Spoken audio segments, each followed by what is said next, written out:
Okay, let's take a look at number 8. 3 point masses are positioned at the corners of a right triangle as shown below.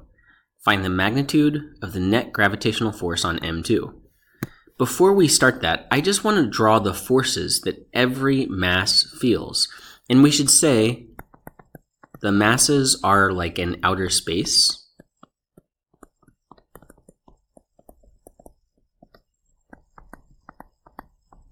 Far, far from any stars or planets or just, let's say, just any galaxies. Out in the middle of nowhere, so they're far from the influence of anything else. So there's no like downward mg force because they're not, they're not on the Earth or near the Earth's surface. So the only thing that would pull on these masses is each other.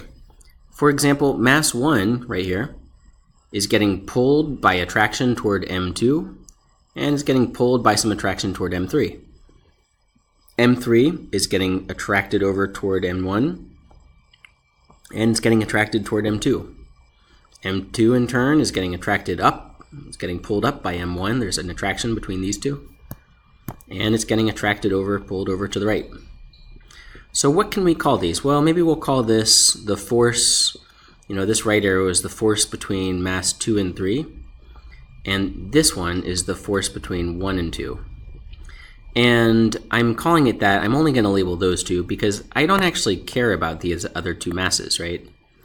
The only ones that I care about, the only mass I care about is this one, M2, because that's the one whose net force I need to find. So there's two different forces. To get the net force, we have to add these up.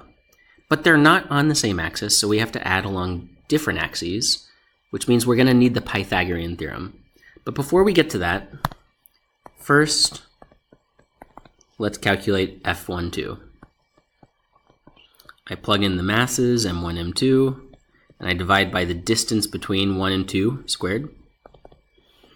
Okay, so I've got G is my 6.67 times 10 to the minus 11. Use the second EE button.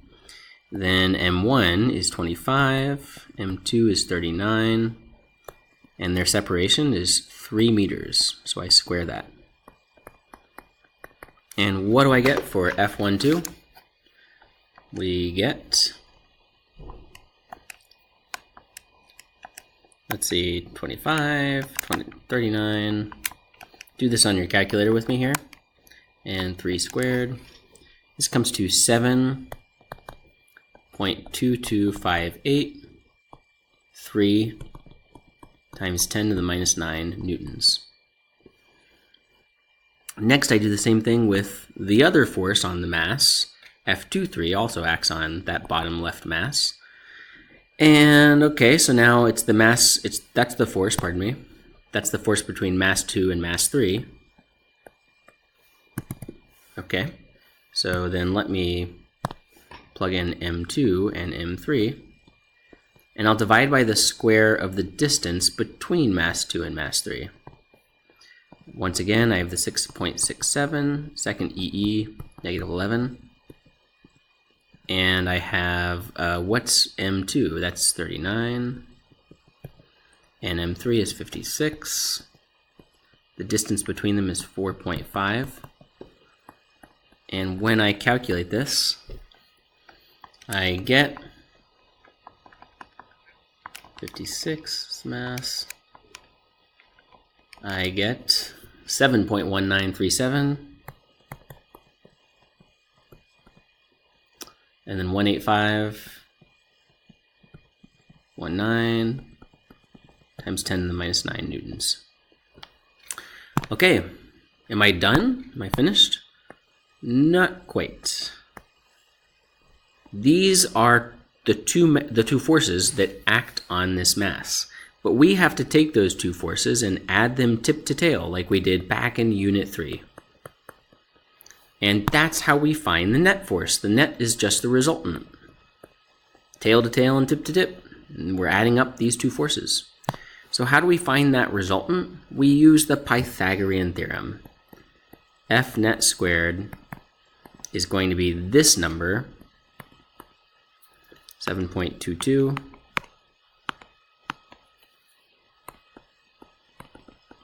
times 10 to the minus 9 squared plus, let me move some things around. Move this up, move this over. Okay, so that's the first leg of the triangle. The other leg is the 7.19 times 10 to the minus 9.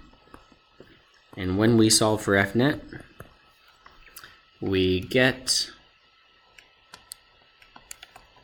let's see, 1.02 times 10 to the minus 9 newtons. That's our final answer. We don't have to find theta, the angle, because they only said to find the magnitude. So as practice, you try this one, except we have to fix the picture because it's the same as the one before. So here's the new picture. And we're going to do how about let's make it look like this. And we'll say find the force on the top left particle. So the top left particle, we'll call this bottom one M1. Its mass is 5 kilograms. This top left is M2. Its mass is 3 kilograms. The top right is M3. And its mass is 7 kilograms.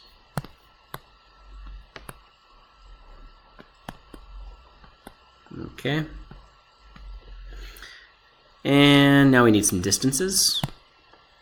So this distance, this is supposed to be a right triangle. This distance here is 6 meters, and this distance is, let's say, 8 meters. Find the net gravitational force on M2. Go ahead and do this. I'm going to pause the video, and then I'll show you the answer. And there's the answer. Don't forget that you have to add these using the Pythagorean theorem. On to number 10. A 45 kilogram person is standing on the Earth's surface, where g is 9.81. The radius of the Earth is this value. Find the mass of the Earth. And they say treat the person as a point mass. So here's the person. Well, I know that the force of gravity is big G times the product of the masses. I'll call the person's mass little m, and I'll call the Earth's mass big M. So I have the first mass times the second mass, the Earth, divided by the distance between their centers squared. But wait a second. The radius, I know, that's big R. If I were to draw little r, I go from the center of the person to the center of the Earth. So from the center of the person to the center of the Earth. And because the person is just a point mass, they are literally on the surface. They're at the very level of the surface itself. And so little r is exactly the same as big R. Now, if the person were an astronaut, right? Let's say the person were all the way out here because she's an astronaut. Well, now big R would be a little bit less, maybe half the size. Little r would be maybe double the size of big R. So big R and little r, they're not generally the same, but they are the same if the person is on the surface. Okay, so I know big G, I know little r, I know the person's mass. I'm trying to find the mass of Earth. Wait a second, I don't know Fg yet. Well, we can find Fg because we do have another equation. It says Fg is mass times the 9.81, the acceleration due to gravity. We're on Earth, so the value is 9.81. So I can go ahead and calculate Fg. I've got 45 for mass, 9.81 for the G value. And this comes to 441, right? 0.45.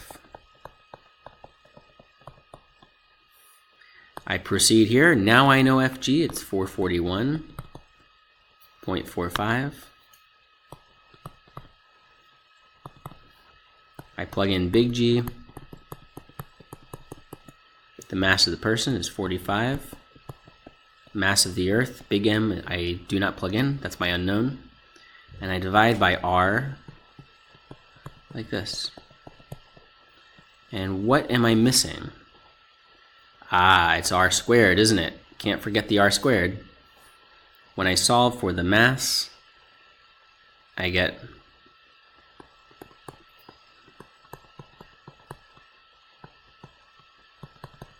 that many kilograms. And if you go look up the value online, this is what you get. Now there is a kind of simpler way to solve this. You could start with Fg equals big G, person's mass times Earth's mass over the distance squared, and then over here plug in person's mass times the 9.81. And look at what happens. The person's mass cancels out. So you could solve for big M that way as well. Just plug in variables here, here, and here, and isolate big M. That might be a simpler approach. Moving on to number 11. Let's change the values here because it's the same as the prior question. Let's say it's a 55 kilogram person and their weight is 539.55 newtons. The radius of Earth is this value. Find the Earth's mass. Well, again, we could start with the equation Fg equals big G, and they are on the surface, by the way. Here's the picture. Here they are. So the distance, because they're on the surface, the distance from the center to the center, from the center of the Earth to the center of the person, is simply the radius. So we plug into the equation big G times the person's mass times the Earth's mass over the distance squared.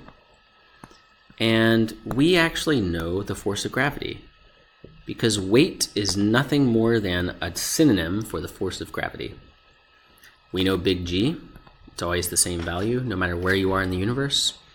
We know the person's mass and we know the radius of the Earth. So we plug in 539.55 equals the 6.67 times 10 to the minus 11. The person's mass is 55, we said.